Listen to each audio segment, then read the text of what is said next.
Hey folks, Dan Frio here with your closing bell for October 21st, 2024. And I told you these things were going up. And the problem behind the scenes right now is there's really no reason for it. So let me explain what's going on behind the scenes right now. When we look at usually a big move in the market, and this is a really big move in the market, when interest rates go up an eighth of a percent in one day, there's something going on. So when you go to the economic calendar, we can usually see it here. And today there's nothing. We do have some Fed officials talking, and they didn't say anything really stupid today. So when you go over to the bond market right through here, you're seeing MBSs, they're just getting crushed. And all these little orange dots, those are banks repricing at higher rates. So that's what's going on behind the scenes right now. So we're trying to figure out what in the world's going on. So when I'm a part of this scene, what you're seeing on the screen right now, this is all where I get a lot of my data. Okay, it's MBS Live, and it's a fantastic system I use. If you'd like to check it out, I think I have a description down below if you want to subscribe to this system. But it gives me everything that I'm looking for. It gives me content like this, interviews with economists and people all around the country and all around the world with their take on the markets. It's giving me what the MBS market's doing. The MBS market, this right here, this chart, this is a bond that trades on Wall Street. It's the biggest part of your mortgage rate because the yield on this bond right here is the biggest component of your mortgage rate. Okay. A lot of people don't know that. They think the Federal Reserve might control mortgage rates or banks control the mortgage rate. No, it's a bond, and the banks add to it a little bit with their profit margins. But what I want to show you in a video today is here's an interview right through here. And these are three smart people when it comes to the economy and how all this stuff works. Look at the variance in how they explain what's going on in the background right now. So there's a chat. So behind the scenes, if you're part of the MBS Live, there's a chat screen on the side that we ask questions to other people about it, loan officers, mortgage companies, even the founder, Matt Graham, who created MBS Live. And one of the culprits that we're hearing about today is kind of just this. It's Monday. So what happens on Monday? Well, Get out of here. I think I'm going to lose it. Uh-oh. Sounds like somebody's got a case of the Mondays. so when we're talking, it's like we just don't know. Nobody really can figure out why the bond market is crashing today. So let's get over to the interview so we can get their three takes on it. And then I'm going to show you what's going on more with the bond market. And as we've already gotten crushed today so far, and you're seeing that even deplete as we're talking. And then there's some big changes on the CME FedWatch tool on what the Federal Reserve is going to do at the next meeting. So let's check out this interview. And then when we come back, let's see at the CME FedWatch tool how that's going and what projection that's telling us at the September the next meeting from the Fed and what exactly they're going to do. So let's take the interview away. Then we come back. We're going to see what the CME FedWatch tool is telling us. Next guests say that short-term rates are down now with Fed easing, but that long-term rates may continue to go up. For those who think inflation could be a little bit sticky, for more on how to position against that, let's bring in Kamal Srikumar. He's president of Srikumar Global Strategies, and Max Wasserman is senior portfolio manager at Miramar Capital. Sri, you've been warning about this for months now. Why is this taking place, and what does it mean? The Fed mismanaged the interest rate cut on September 18th, Kelly. You have heard me say that before. My suggestion then was there'd be no rate cut at all in September. Instead, there was a jumbo rate cut. So the Fed believes that when they cut the short-term rates, the long-term yields will also come down. But the basic truth in economic theory is that the Fed controls only the short-term rate and the long-term rate is determined by the market, number one. Second, if you are in equities and inflation picks up again, you have protection in the form of your equity price going up and giving you some form of a safe haven. What he just said there, if it got a little confusing, he's saying if you own equities and inflation goes up and sales go up and everything else, you'll be able to ride that stock price, which is our equities, is stocks. You'll be able to watch your stock portfolio rise in price because things are, companies are making money and so forth. But on the other side, if you're in bonds, now this is where he's telling us, pay attention to this part here. If you're a bond holder, what effects these cause on you as inflation ticks back up, possibly again. But if you are in bonds, you do not have a safe haven because when inflation goes up, the interest rate doesn't increase on the bond you're holding. So bonds are much more sensitive to inflation.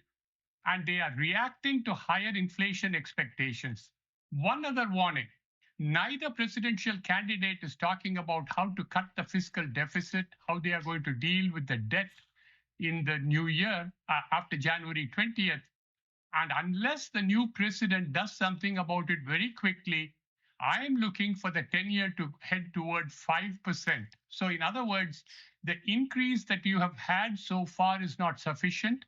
More Fed mismanagement in the form of more rate cuts in November and December, as Steve referred to, will only hasten the increase in long-term yields, Kelly. Okay, I'm looking. You mentioned that inflation, and yes, politics may be a big part of that. We'll have more on that.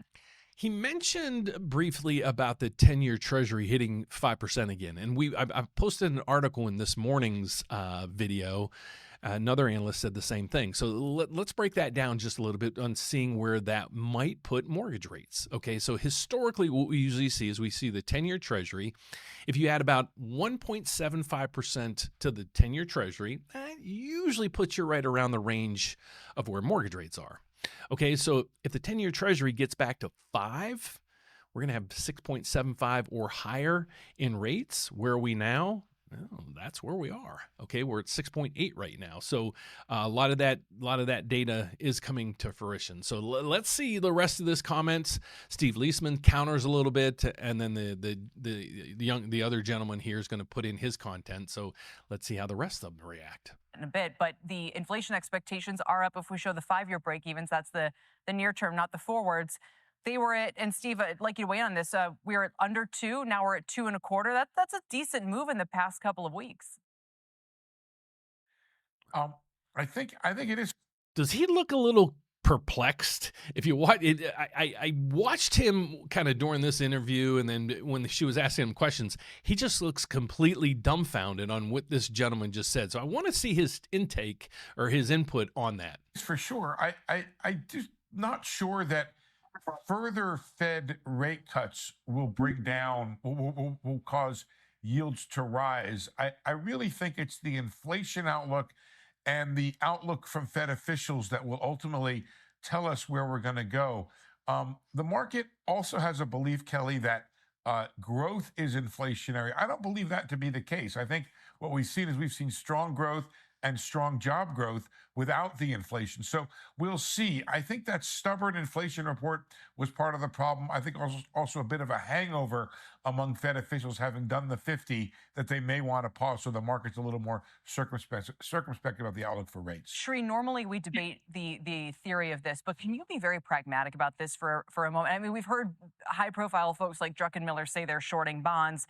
Today, Joe Livornia was saying maybe the 2-year is going to sell off quite a bit more and go up. I mean, what is the practical advice for investors, even if it just relates to, look, the stock market, other than the Russells and maybe other than, it's largely taken this in stride and shrugging it off? The way you're going to react to it is, first, if you are, to the extent you are in fixed income, you want to reduce the duration of the holdings. Rather than hold 10-year, 30-year paper or long-term corporate paper, come shorter term, they are going to lose less money when the yields go up. That is one thing you would do. Second, find yourself some alternatives to bonds and the current setup. In addition to equities, you are looking at gold. And I've been looking for gold as the ultimate currency, Kelly. And you referred to it earlier on in the program, that even though the dollar has strengthened against the euro, think about the gold price as if gold is a currency and dollar exchange rate is given by the gold price. And that is shooting up, which is essentially telling you that there is a flight from currency. The market is leaving the dollar, it is leaving the euro and seeking gold as a safe haven. It's going to be more of it. We are now at about 27.30, 27.50. I would see it hitting 3,000 before year end. And more policy mismanagement, we'll be looking for even higher yields. So you see gold going high. Let me just, Shri, circle back in a second, bring Max in here as well. Max, Shri sees gold going higher, is warning to stay out of bonds. I would add to that, you could argue sometimes that nominal stock market gains are the flip side of dollar debasement, for lack of a better word. I don't want to go totally down that rabbit hole, but, you know, are these less exciting than if they were real? In other words, if they were happening against the context of a currency that, that was more stable. Well, thank you for having me on. It's good to see you again. But yes, we've been Fed watchers as well as everyone else in your panel, and we think the Fed is continuously making mistakes.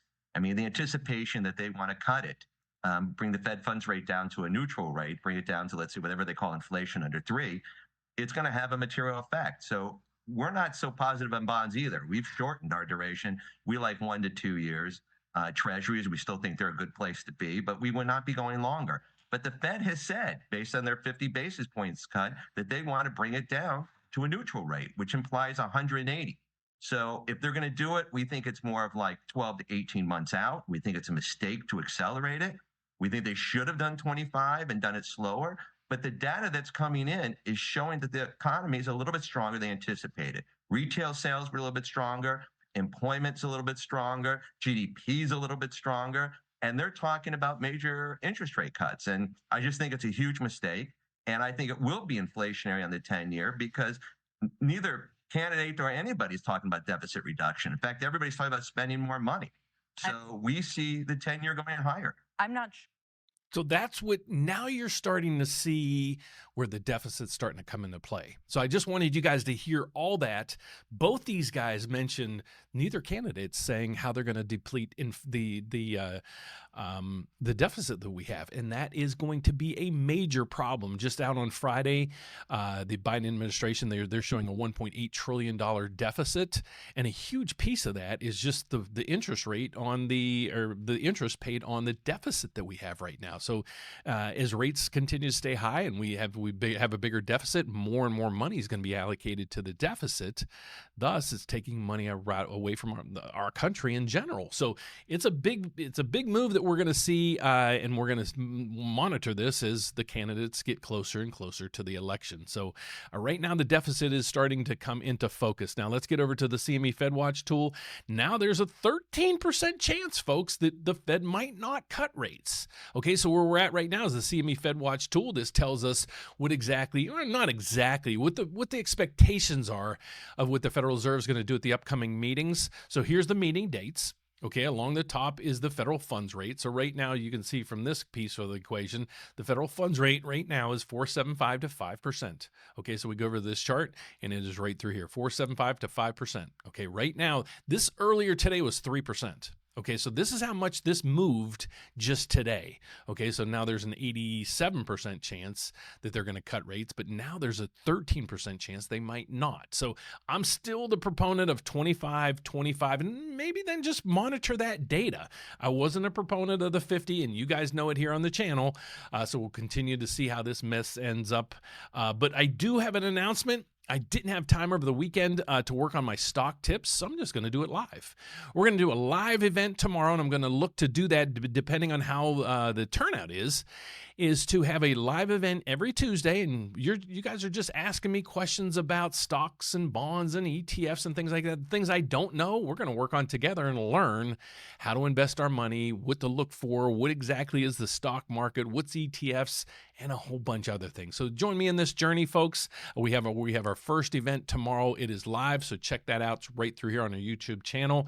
But my name is Dan Frio, and I'm actually a mortgage loan officer. So if you're out there looking to buy maybe your first house, first investment property, maybe looking to refinance as rates, well, they were coming down, but as they go up, there's probably not much need right now to refinance. But when that time comes, we hope to win your business. So my name is Dan Frio. How to find out more about me and my team, go to therateupdate.com. The good news is I'm licensed in all 50 states as well as Puerto Rico. We're a lender. We're also one of the country's largest mortgage brokers, and we'd like to work with you when you make that next step to maybe purchasing that first house or first investment property. So check us out. If you're buying that first house, I need you to check out Grant Finders, folks. It's giving you basically access to almost virtually free money to help you with that down payment or maybe those closing costs. So check those out. We have ones that go through the nation and ones right in the Chicagoland area where we're located.